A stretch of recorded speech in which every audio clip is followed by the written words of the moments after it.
देखिए 27 का ए नंबर प्रश्न देखिए, ये इस प्रश्न आपका वीवीआई टाइप से है। गुप्त ख्याति, हिडन गुडविल। इसमें क्या होता है कि आपके हिस्से की गुडविल क्या होगी वो नहीं दिया रहता है, और ना ही ये दिया रहता है कि पूरे फर्म का गुडविल क्या है, वो भी नहीं दिया रहता है। ठीक है, इसमें रहता क्या है, तो सवाल देखिए क्या कहता है कि ए और बी साझेदार हैं जिनकी पूंजी 13,000 और 9,000 है। ए और बी का पूंजी दिया हुआ है 13,000 और 9,000। फिर कहता है कि सी को लाभ में 1/5 हिस्सा के लिए प्रवेश देते हैं और वो अपने पूंजी के लिए 8,000 लाता है। ख्याति का अभिलेखन है तो जर्नल प्रविष्टि दीजिए। अब देखिए सी जो प्रवेश किया है तो सिर्फ अपने हिस्से की पूंजी ला रहा है। 1/5 हिस्सा के लिए वो पूंजी के रूप में कितना लाता है, 8,000 लाता है। आपको इसमें क्या है कि इस 8,000 में उसका पूंजी भी है और उसका ख्याति भी है। ख्याति क्यों है तो बात पर ध्यान दीजिए। नया साझेदार पूंजी लाए न लाए, ख्याति तो लाना है। इसमें पूंजी तो लाता है मगर ख्याति नहीं लाता है, और ख्याति नहीं लाता है इसीलिए उसके पूंजी में से ख्याति की राशि क्या होगा, कटेगा ना। इसका मतलब है कि ये जो 8,000 उसका पूंजी है, उस पूंजी में उसका पूंजी भी है और उसका ख्याति भी है। अब उसमें उसका कितना पूंजी है और कितना ख्याति है, इस बात के लिए हम लोगों को क्या करना पड़ेगा, ध्यान दीजिए। सी लाभ में 1/5 हिस्सा के लिए कितना पूंजी लाता है, 8,000। लाभ में 1/5 हिस्सा मिलेगा तो वो 8,000 पूंजी लाता है। इसका मतलब यह देखा जाएगा कि पूरे फर्म का जो पूंजी होना चाहिए वो कितना होना चाहिए, आप ही बताइए। 1/5 हिस्सा किसी को मिलता है तो 8,000 लाता है, तो फर्म का पूंजी टोटल कितना होना चाहिए, 40,000 होना चाहिए ना, 55 होना चाहिए कि नहीं होना चाहिए। तो यही काम पहले हम लोग यहाँ देखेंगे। देखिए RS 8,000 brought by C as capital for 1/5 share in profit। एक लाइन में लिख दिए पूरा बात, पूरे क्वेश्चन लिखा गया लगभग कि RS 8,000 brought by C as capital for 1/5 share in profit, यानी लाभ में 1/5 हिस्सा के लिए सी जो है पूंजी के रूप में 8,000 रुपया लाता है। इसका मतलब यह होगा कि total capital of the firm, यानी फर्म का टोटल कैपिटल इस आधार पर कितना होना चाहिए, तो कितना होना चाहिए, तो 8,000 रुपया और गुने 5/1, ये पलट जाएगा तो कितना होना चाहिए, 40,000 होना चाहिए ना। 1/5 हिस्सा के लिए अगर सी 8,000 लाता है, इसका मतलब पूरे फर्म का पूंजी 40,000 होना चाहिए। पूरे फर्म का पूंजी 40,000 है, तब ना 1/5 हिस्सा के लिए हम आपको प्रवेश देते हैं, तो 40,000 का 1/5 हिस्सा आप 8,000 पूंजी के रूप में क्या करते हैं, लाते हैं।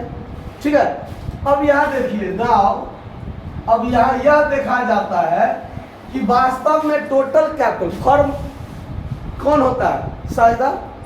सभी साझेदारों को सामूहिक रूप से देखिए तो फर्म कहलाता है।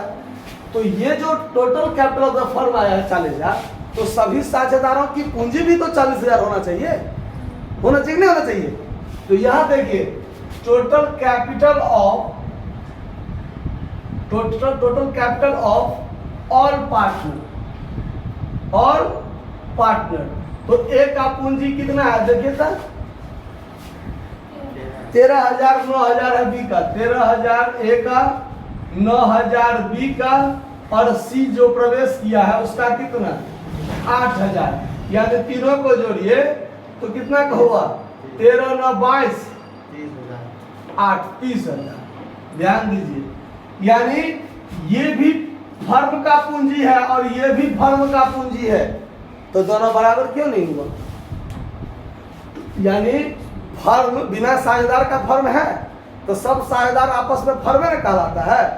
तो ये total capital of the firm होता है 40,000। जबकि तीनों साझेदार का हम पूंजी जोड़ते हैं तो तीनों साझेदार का पूंजी मिला के कितना हुआ 30,000। तो फिर ये 10,000 का अंतर कहाँ हुआ, कैसे हुआ? तो यहाँ देखिए वही जो 10,000 है वो गुडविल है, वही 10,000 क्या है, गुडविल है। देखिए अब यहाँ लिखाएगा हिडन गुडविल बराबर, हिडन गुडविल बराबर total capital of the firm minus total capital of all partner. ठीक है, यानी 40,000 माइनस 30,000 बराबर 10,000। यानी फर्म का गुडविल कितना है, फर्म का गुडविल कितना है 10,000। अब देखिए total goodwill of the firm बराबर कितना 10,000। तो सीज शेयर इन गुडविल कितना, सीज शेयर इन गुडविल कितना, तो 10,000 गुने 1/5 यानी कितना, यानी 8,000 जो वो पूंजी लाता है उसमें से 2,000 उसका क्या है, गुडविल है। बाकी उसका पूंजी कितना रहा, तो देखिए उसका पूंजी 1/5 भाग के लिए 6,000, तो पूरे फर्म का 30,000, तो साझेदार का 3 मिला के 30,000 हुआ ना।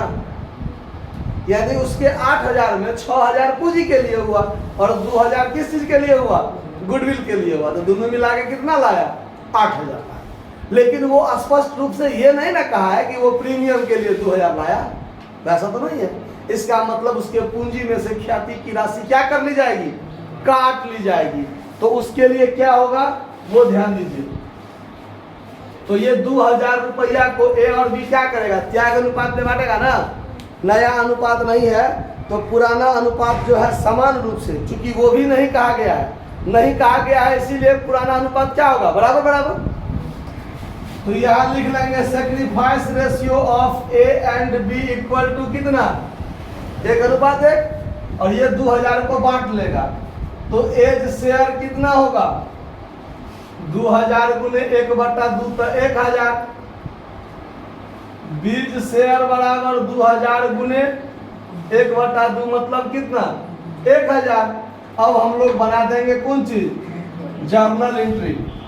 ठीक है, पहला जर्नल एंट्री, नया साझेदार प्रवेश किया तो cash account DR2 seize capital account कितना 8,000 और 2,000 अब उसके पूंजी में से घटेगा, क्योंकि वो ख्याति के लिए नगद तो नहीं लाता है। तो उसके पूंजी में से 2,000 क्या कर लेंगे, काट लेंगे। तो सीज कैपिटल अकाउंट DR कितना टू एज कैपिटल अकाउंट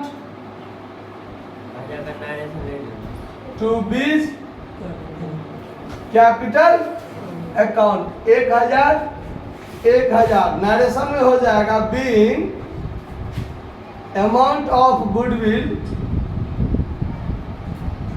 या अमाउंट ऑफ प्रीमियम कर दीजिए, amount of premium adjusted by partners capital account. समझ में आया बात कि बात समझने में कोई दिक्कत? तो 27 का ए जैसा है सेम टू सेम 27 का भी है। ठीक है, बना लीजिएगा। धन्यवाद।